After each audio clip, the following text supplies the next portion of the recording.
4.8 magnitude earthquake that rattled the nation's largest city. The entire building just moved.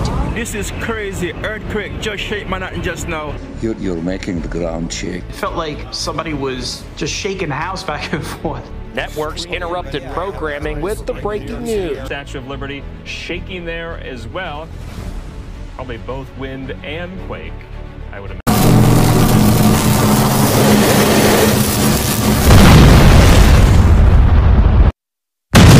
Noong ika-5 ng Abril ay nayanig ng magnitude 4.5 na lindol ang Estados Unidos na nakaapekto sa New York City at iba pang malalayong lugar.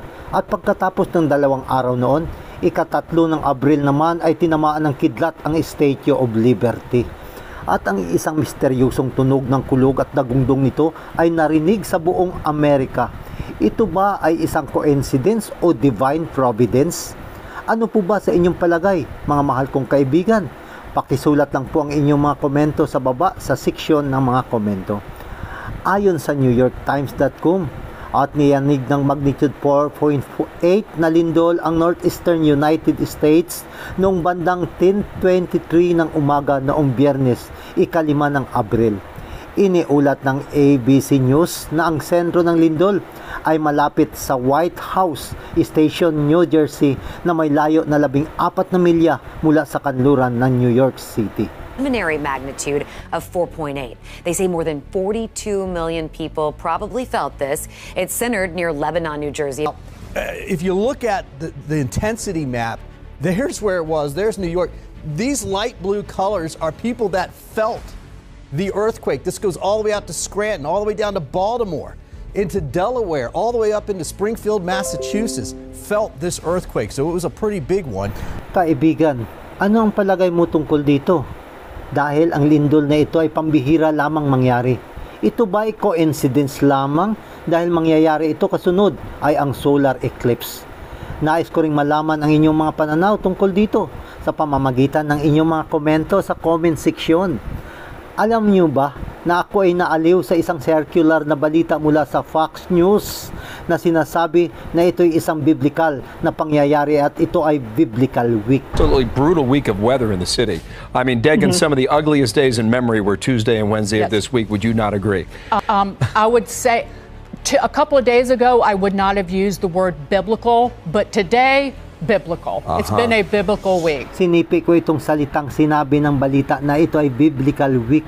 Sumasang-ayon po ba kayo dito? Noong ika-3 ng Abril sa New York City, halos 60 mile per hour ang lakas ng ihip ng hangin. Tingnan mo itong kidlat na tumama sa Statue of Liberty sa New York Harbor. Ang mga taga New York ay nabulaga noong Miyerkules, ika-3 ng Abril, nang tamaan ng isang higanting kidlat ang Statue of Liberty na mula sa buong Manhattan at sa mga nakapaligid na lugar nito kung saan ay niyanig ng malakas na kulog. At ang isang higanting sinag ng kuryente ay gumuhit at tinamaan ang makasaysayang monumento na isang bagay na sinasabi ng marami na hindi pa nila naranasan at nakita mula pa noon. Ang ilan ay nagsasabi na ang tunog nito ay tulad ng isang tren na dumadaan at ang iba naman ay sinasabi na ito ay kagaya ng isang napakalaking pagsabog at kulog. With gigantic explosion sound, and it was like I looked around the club. There were about 75 people here, and everybody was looking around. It's like, that's not normal. Of course, as we take a look at it here.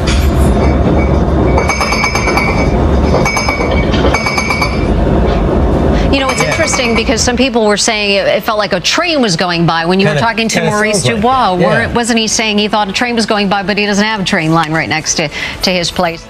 Someone I know didn't feel it, and then 15 minutes the other way, they felt it. So it's just very odd and kind of scary. With shockwaves felt 300 miles away.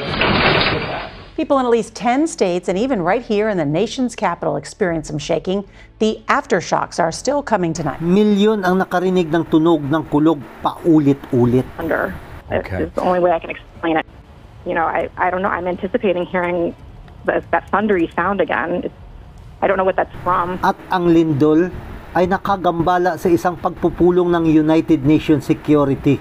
Panoorin natin ang kanilang reaksyon. Education is... Is that an earthquake? Yeah. Oh, education is... You're making the ground shake. At pinag-uusapan nila ang isang katotohanan na nagmula pa noong 1700s at 1800s nang maramdaman ng ganitong uri ng pagyanig at ang ganitong uri ng magnitude na lindol sa kabuuan ng New York City.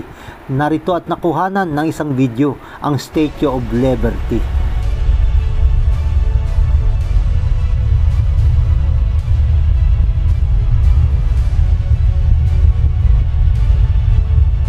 Ang Diyos ba'y nagpapadala ng mensahe sa mga tao na manumbalik sa pagsimba? New York, we don't have big earthquakes here. I don't know, but between the earthquake and the eclipse, I'm going to church this weekend. Yeah.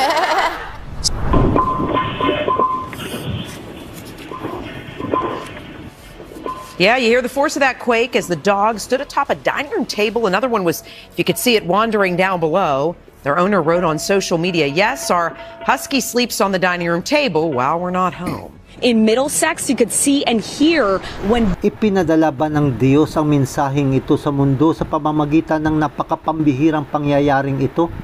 Pakibigay lang ang inyong mga pananaw sa pamamagitan ng pagsulat ng inyong mga komento tungkol sa pangyayaring ito. Binabanggit sa Biblia ang tungkol sa mga lindol sa mga huling panahon. Si Kristo ay nagsalita ng tungkol sa lindol at mga palatandaan sa Mateo 24 at ang mga palatandaang ito ay ating nasasaksihan na ngayon sa kasalukuyan 2024 at ito ay magiging hanggang sa katapusan ng panahon.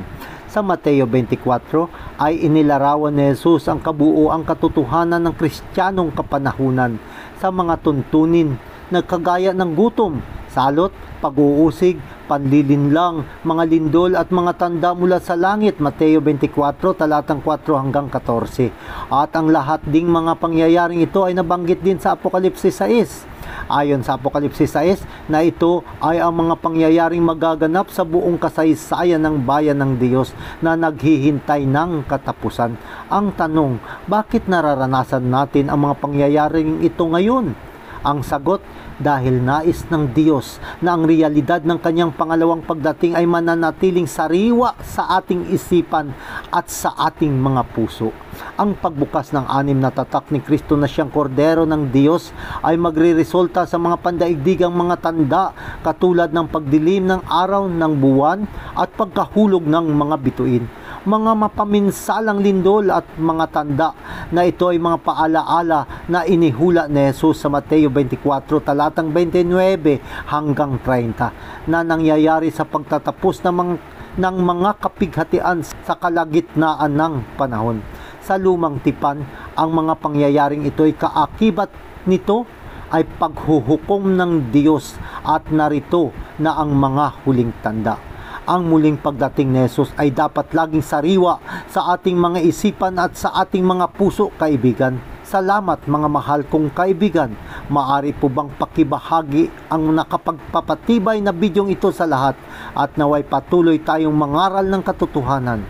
Ito po si Elder Vincent Nepomuceno para sa programa ng mga istorya, propesiya at mga katotohanan mula sa Biblia.